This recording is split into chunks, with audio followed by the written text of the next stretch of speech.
Welcome to Close Encounters, a joint production of Encounter Books and the New Criterion. I'm your host, Ben Weingarten, and today I'm joined by Professor Glenn Harlan Reynolds, author of the new Encounter book from the Intelligence series, The Social Media Upheaval. Glenn, thanks for joining us. Thanks for having me. Let's start with a very fundamental question regarding this social media upheaval. Is big tech evil, or does power corrupt and absolute power corrupt absolutely? Yes. Actually, we should probably put in a clip now from that taco commercial, where the girl says, why not both? Big tech is evil, whether they're evil because they've been corrupted by power or whether they started out with the seed of evil within them to begin with, that's for somebody else to say. But the end state today is indistinguishable. So about a year ago, maybe a little over a year ago, you left Twitter, and you were very prolific on Twitter. Tell us why you left and whether you have any regrets. I'll answer it in reverse order. I have zero regrets. People always ask me that. Do you miss Twitter? No. And people are sometimes trying to pressure me to go back to Twitter, and I can happily tell them, my account's canceled, all my followers are gone. You wouldn't even know if I did tweet. I'm calmer, I'm happier, my life is better in every way. And I thought that I would miss out on a lot of breaking news and stuff, but it turns out not really very much. In fact, what you really see on Twitter is just the same old crap being beaten to death day after day. Why did I do it? I honestly, although I was on it a lot, I never liked Twitter that much. I was a late adopter, and I always viewed it with vague contempt. But when I started doing research for the book, I saw more and more stuff about how it affects people's minds and attitudes and happiness, and I could see that with myself. So it was some fairly minor thing. I think they banned Jesse Kelly was what set me off, but that was just the straw that broke the camel's back. It was not a really long considered decision. I was just like, screw this, I'm out of here, and I deleted it. And like I say, I have not missed it a bit. And it's not an accident that it makes you that way, and it's not even something about human nature or the human condition. The algorithms that all of these social media outfits use are designed to promote engagement. And engagement basically means emotional involvement. And as Jaron Lanier points out in his book on social media, the easiest emotions for the algorithms to amplify are the negative emotions. So fear and anger and sadness. And then weirdly, if you're on social media a lot, people tend, as research shows, to be more scared, more angry, and more sad. I mean, go figure. It sort of follows news media. If it bleeds, it leads. It's a similar psychology that goes into it. And you talk a little bit about the precursors to social media, including traditional blogging and even what predated traditional blogging. Do you think there might ultimately be a movement, sort of like an analog versus digital movement, where people go back and they say, let's go to a simpler, happier time than what we have today? Well, who knows? I mean, who thought that, we'd be selling more vinyl records than CDs in some areas as we are now? Social media have their function, but the superiority of the old blogosphere, the internet as it existed, say, 2006, is that it's a loosely coupled system. A blogger could be as obnoxious as you want, and if you didn't like them, you just didn't go read their blog, and it didn't really affect much of anything else. Twitter, especially, Twitter is sort of the most distilled of the social media. As I say in the book, the difference between Twitter and other social media is like the difference between the fancy casinos, which distract you from what's going on by having attractive women with trays of free drinks and fancy carpets, and a gas station with slot machines with sort of sad older people repetitively pulling the letters, and that's Twitter. It's the stripped down, bare bones version. But it's a tightly coupled system, and that when you do stuff on Twitter, it affects the whole network pretty quickly. People can retweet, and without any thought and without much more than a second or two of effort to click retweet, they can send it to other people, and it can spread like wildfire, almost, I wouldn't say not almost always, but usually without even people actually following a link or reading what it's about. And in fact, I saw an article just recently where the guy who invented the retweet function said that ruined Twitter, that they wanted something to produce more engagement and that advertisers love it so they can't really get rid of it, but that in fact the whole tenor of Twitter changed. It quit being a conversation and became about dunking on people when you could do the retweet with the snide remark.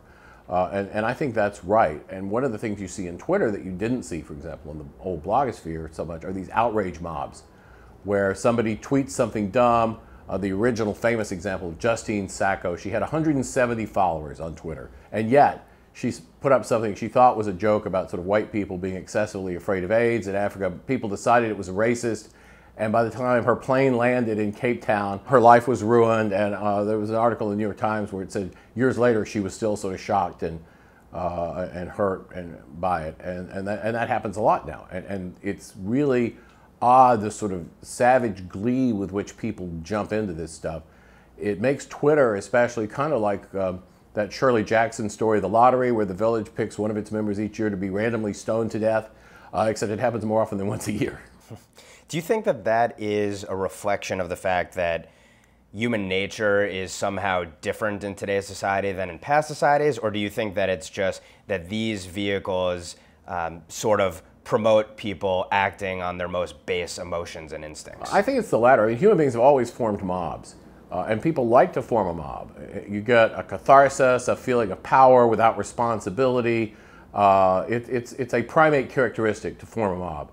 But it used to be sort of hard to form a mob. You had to get people to put down what they were doing, pick up a pitchfork or a torch, go to the town square or whatever. John Hayward actually had a great line on this. He said, Twitter has drastically lowered the cost of forming a mob, and it's basically a subsidy to mob formation. And when you subsidize things, you get more of them, and that's exactly what we get. One of the underlying theories that is reflected in your book, The Social Media Upheaval, is the idea that the way that ideas spread today is analogous to the way that diseases spread when cities originally sprung up. I wonder if you could walk us through that. Sure, and that's where the idea for the book came from originally. I was reading something that had nothing to do with social media. It's a really interesting book by James Scott, who's at Yale. He's a really interesting guy. He also wrote Seeing Like a State and Two Cheers for Anarchy and some other really interesting books. But this book is about the earliest agricultural societies, and one of their characteristics was you would build a city, and they had some pretty big early cities with thousands or even sometimes over 10,000 people in them, and all their animals crammed cheek by jowl. And they would flourish for a while, and they would be depopulated by some hideous outbreak of disease, which nobody understood, because when everybody was hunting and gathering, they didn't have things like that. And there just was one line in it that crystallized to me. He said, the founders of these early urban ecologies probably had no idea of the disease vectors they were unleashing, because how could they? And I read that, and then I saw a tweet by Richard Fernandez almost immediately after that, where he said, society seems to be getting crazier, and who knows what viruses of the mind are being unleashed by social media. And I was like, yeah. So these social media platforms, which cram a bunch of people together with not only no effort of sanitation, but honestly, the way the algorithms are designed, they basically encourage people to fling poo at each other, allow for the spread of toxic ideas, fake news, irrational ideations and such, with no control to people whose immune systems, mental immune systems, were not really designed to withstand that. And so it's not surprising, as I say, there's like the breakout quote in the back of the book says, society seems to be getting crazier, and maybe it just doesn't seem to be, maybe it actually is getting crazier. And I think at least at the level of, sadly, the sort of intellectual movers and shakers and opinion formers who are the blue check crowd on Twitter, it is crazier, and they are literally crazier. If Twitter is an echo chamber, and I think it's self-evident, and the statistics on it show that that's the case, should that make us feel any better about its impact, or is it worse then because the elites are even further insulated in a bubble from the actual country? I think the latter, and I think you sort of see that in the Democratic Party now. I mean, it's being driven by the woke white Twitter crowd, and there are loads of polls that Democrats are worrying about that show that even most Democratic voters don't actually agree with the woke white Twitter crowd. They're much more conservative. It's interesting, blacks and Hispanics are actually much more conservative about immigration than the woke white Twitter crowd. They're much less supportive of affirmative action than the woke white. It's really interesting. But the woke white Twitter crowd, that's hard to say, is really driving the Democratic primary process right now.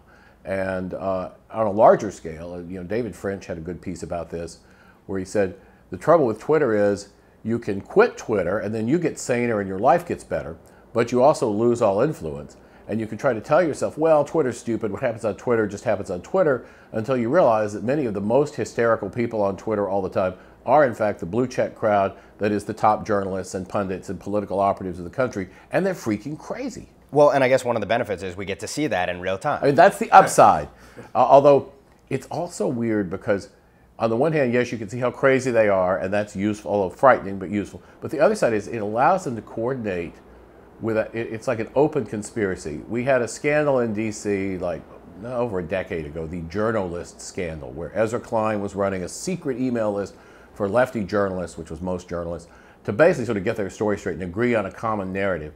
And when it was exposed, a few people lost their jobs for a while. And there weren't that many consequences because they were good lefty journalists, and good lefty journalists aren't going to be punished for being lefties, any more than necessary. But now they basically do the same thing on Twitter. They just tweet out what the story is going to be, and pretty soon they're all singing the same song. And you can watch it happen in real time, but it still happens. Given all the downsides to much of social media as it currently exists, the free marketeer would say, and you grapple with this in your book, well, if there's a desire for an alternative, then someone can make it work. What say you?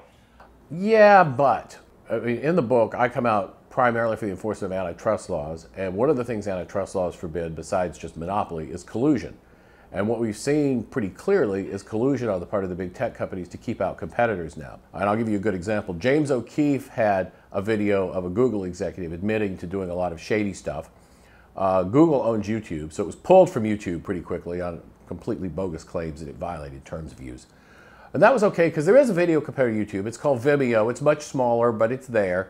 And Vimeo pulled it too, basically as a courtesy, I guess, to Google, which is much bigger and richer. And the only place it wound up being besides his own website was a video site called BitChute. Well, when BitChute came up, PayPal, which is hand in glove with these other big tech companies, cut them off from receiving payments. So this is a competitor to an established company that was cut off from receiving payments by another established company that works hand in glove with them. And the same thing happened to Gab, which was designed to be a Twitter competitor, and PayPal cut them off as well. And that's harmed them considerably. So I think collusion is a popular word, but one place where collusion is a real crime is in the antitrust world. And there's no real doubt that that's been going on. So that's number one.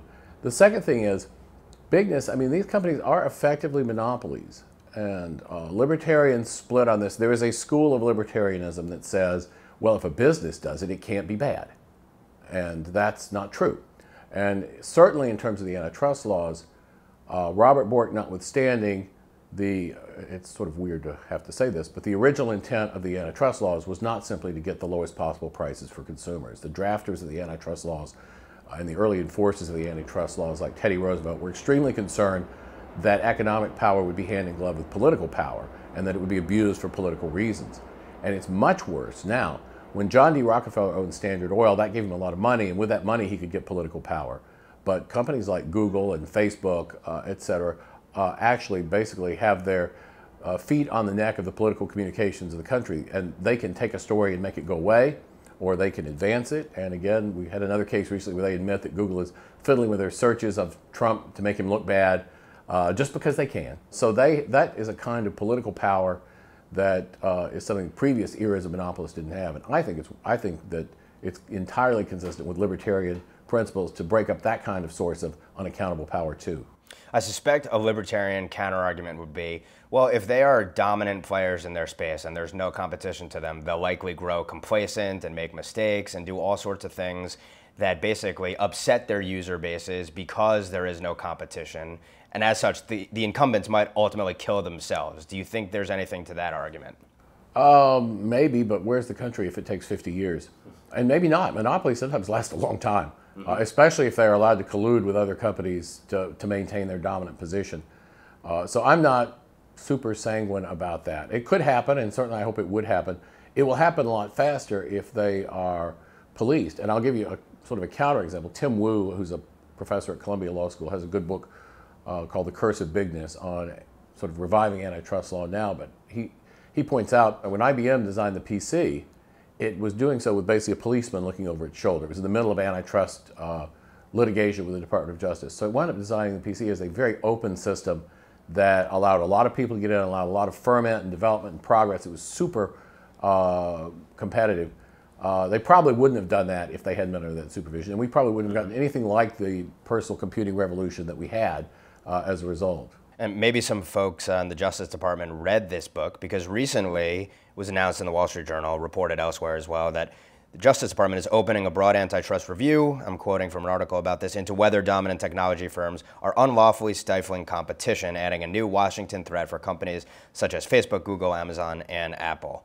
What do you make of that? Well, I certainly hope they're reading and listening to me. If so, nobody's told me, but I've been beating this drum actually for a while. I mean, the book came out this spring, but I was writing columns about it before that, and I'm not the only one. In fact, what's really interesting to me is about 2 months ago, I went out to Stanford. They had a conference on free speech and social media that Michael McConnell put together. It was really, it was a really good conference and very diverse crowd. And I had gone out there loaded for bear, expecting to get a lot of flack for my arguments. And I discovered that basically almost everybody agreed with me. I mean, other than the people who were there from Google and Facebook or whatever. And actually, there were a couple of former Facebook people who came up to me and said, I can't say this publicly, but you're absolutely right.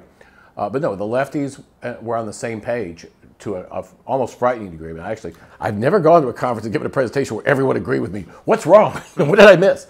But the bad news for the tech companies is that I guess with the social acumen you would expect from a bunch of geeks, they have managed to make everybody hate them. They're hated on the left, they're hated on the right. I mean, it's really actually astounding because their personnel lean very far left. So the natural thing you would think would be for them to cultivate allies on the left to protect them from attacks. No, they blowed it completely. I mean, the left hates them too, and there's just a huge amount of common ground. So I think that they're going to have to spend a lot of money on lawyers and lobbyists in D.C., and that may not be enough. You noted a couple case studies in deplatforming where essentially because you have a handful of dominant players, it's not just not being able to put out ideas on Twitter or Facebook and you get shadow banned or banned altogether, but then you get pulled off of payment processing services and all the way down the chain.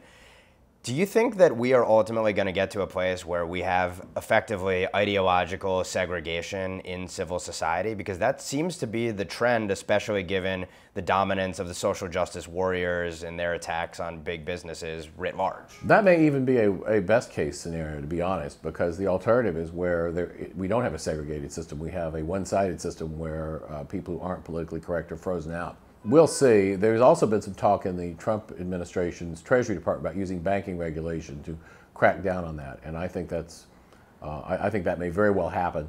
And certainly, if I were a lawyer advising banks and payment processing companies, I would tell them to watch out, that they're at real risk there. And in some states, maybe subject to state law lawsuits. A number of states like California, the District of Columbia, and other places actually have laws that ban discrimination based on your political views or political statements. They were passed to protect lefties, but you know, people tell you can't tear down the master's house with the master's tools, and that's a bunch of bull. Those chainsaws and sledgehammers work just fine. So I actually would like to see a lot more lawfare on these fronts as well, because I think there's a real sense of impunity that leftist organizations have, that they can do stuff that they would consider Nazi-like if it was done by the right, and when they do it, it's fine, and they can't even imagine that anyone would ever want to hold them accountable. So that means they're sloppy about it, and that's wonderful when you're suing them in discovery. Antifa being probably the best example. Yeah, well, that's right. They certainly don't think they're going to be held accountable, and I predict that they will wind up being so held. Recently, there have been a couple major separate but related debates going on in the House of Conservatism. One of them being about philosophy, namely this concept of national conservatism, and the other being the fight, sort of intellectual, narrow fight, but with broader implications on more tactics and strategy between Sohrab Ahmari and David French, who you mentioned before. Where does big tech fit into all of that? There is the school of thought on the right that says we just shouldn't be mean to these big tech companies because they're big companies, and big companies are probably good. And there is this weird, you know, some libertarians are this way, some conservatives are this way. I've never been that way, but this sense that if a business does it, you're not allowed to complain about it. And I don't know why not. You're allowed to complain about everything else. And I think when businesses decide to jump into the political game and function essentially as like 529s or super PACs for one party, they deserve to get some blowback too. David French is a nice guy, and I'm a fan of a lot of his writing. He's very smart. I have to say he seems kind of unhinged on the subject of Trump. I read one of his recent pieces about Donald Trump, and I was like, where have you been? You know, it was one thing to maybe feel that way right after the election when you had nothing to go on and you could project this terrible future ahead of you. But I mean, we've had 2+ years of Trump governing actually as a fairly cautious center-right deregulator, and all the nightmares we kept hearing about have not materialized, and I'm sort of surprised. And arguably fighting to defend people who have the views that David French has. Well, yeah, that's what's sort of funny. So I don't, you know, James Toronto said back in the early days that the Never Trump phenomenon is primarily an aesthetic phenomenon, and I think that's still true. I just don't think there's much room to be angry on basis of policy. You know, if you don't like his tweets, you don't like his tweets. But I will say, if you think Trump's approach to politics is sort of classless and lowbrow, and at some I don't mean in a financial sense, but at some level corrupt. That's because that's what our politics now is in general. And you may wish we had a better politics where people were more thoughtful and people were more courteous and people were more civil. But we, in fact, do not have that politics. Plus, look at who the opponent is. Right. And I mean, and that's what always sort of surprises me is what gets people upset and what doesn't. It's like the lefties get a pass because we're used to them being jerks. So, you know, I don't. It's something. It's sort of a mystery to me exactly what it is. But I do think it's mostly an aesthetic thing at this point. But I will say one of the reasons our politics is so bad, to circle back to our topic, is social media. They have rewarded people for saying things that get attention, and they lead people. You know, we always had a few sort of provocateur types. You know, whether it's Abby Hoffman or Ann Coulter out in the general culture. But Twitter encourages thousands of people, millions of people to be that way, and that has not made our culture better. One of the things that Peter Thiel brought up at that recent National Conservatism Conference and in comments after it is the idea that tech companies, and really all companies, have no specific allegiance to America necessarily, even if they were founded here and even if they grew because of our capital markets and our citizens. What are the implications if we're to think of tech companies as global citizens, transnational, progressive, rather than American companies? Well, it's not a good thing for America that that's the case. And it's funny, I just ran across recently something Henry Kissinger wrote over 20 years ago, where he said we have a sort of global transnational boom and prosperity, but most of the working class is still tied to their locality, and that's going to be a source of conflict in the 21st century. And well, you know, Henry Kissinger's a pretty smart guy, and that's sort of where we are now. It's true. If you're Google, it makes sense to suck up to the Chinese. If you're Hollywood, it makes sense to suck up to the Chinese, but it's bad for America. And the question, you know, as we always say, is how far do we let companies go in doing things that are bad for America? And in a way, it's sort of like, you know, in the environmental world, we say companies externalize their costs. You know, they have a factory, they make a lot of money, and then they externalize some of the costs they get by dumping pollution all over everybody. This is sort of political or diplomatic cost externalities that they're generating. They are doing stuff to make money by cooperating with, say, China or Saudi Arabia or somebody. And then the costs are borne by other people. So let's throw another monkey wrench into the conversation, which is that there have been a number of federal rulings recently pertaining to social media regarding, for example, politicians not being able to block people from viewing their accounts and the like. Where does that factor in, if at all, to your thesis? I'm not sure it factors into my thesis particularly, but it definitely illustrates that lawyers win no matter what.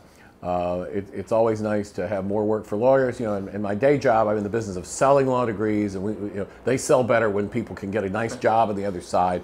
And for example, you know, antitrust law used to be sort of a moribund field, and now all the big law firms are staffing up because they expect it to be happening again. And I think I think President Trump likes the idea of being like Teddy Roosevelt and being a trust buster. I think that's, and you know, it's one rich loudmouth New York president who busted trust, now another rich loudmouth New York president who busted trust. It's not a big departure when you think about it. Speaking of the political aspect of this, what did big tech learn from the 2016 election?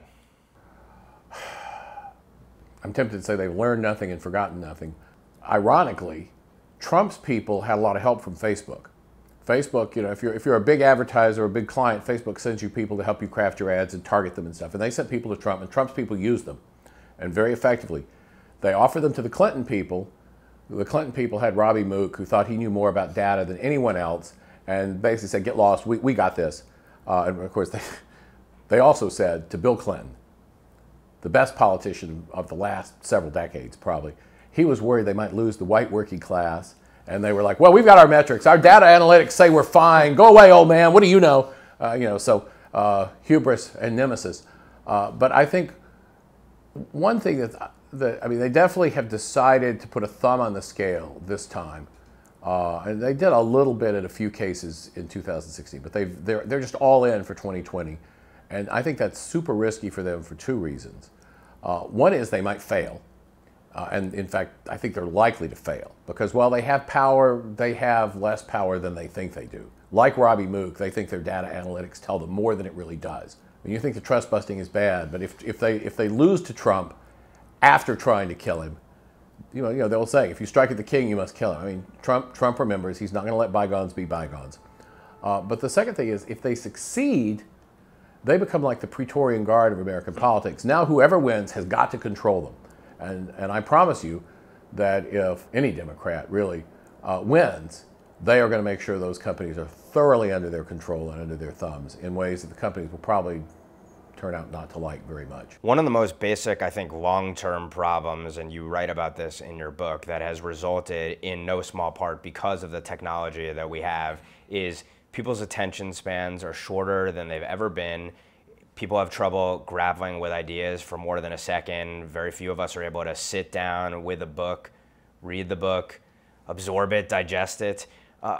Long run, what are the implications for our society, and what can we do to change it?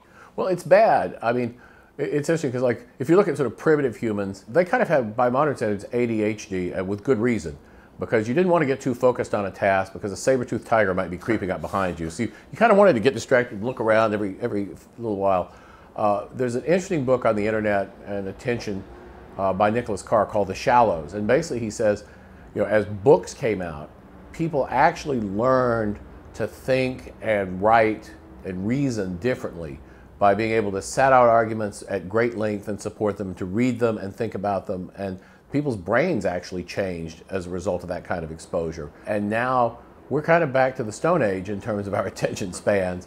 And people who teach will tell you that students complain about reading assignments that would have been short. I get that from my students sometimes. I just tell them, wait till you're a lawyer. These long assignments will not seem long, but it is absolutely true. And, you know, some literary stuff you just can't assign anymore because students won't read it. It moves to. There was a wonderful thing. A woman who's a neuroscientist who decided to test herself by reading some of the long books by, like, Thomas Mann and people like that she had liked, and she said she can't do it anymore. Her attention span is too short. You start reaching for your phone or whatever, and I've noticed that in myself. In fact, I mentioned in the book, I really enjoy reading on a plane. Why do I enjoy reading on the plane so much? And the reason is I'm too cheap to pay for Wi-Fi. So when I'm on a plane, I have no devices, and I read like I used to read before. And so now at home at night, I try to quit working about 9:30, and I get a glass of wine and a book and keep all my devices out of reach so that I can zoom in on it a little. And I think it helps. I think, you know, it's just part of the move toward idiocracy. I mean, people think in hashtags. It's not even bumper stickers anymore. Glenn, thank you so much. Thank you.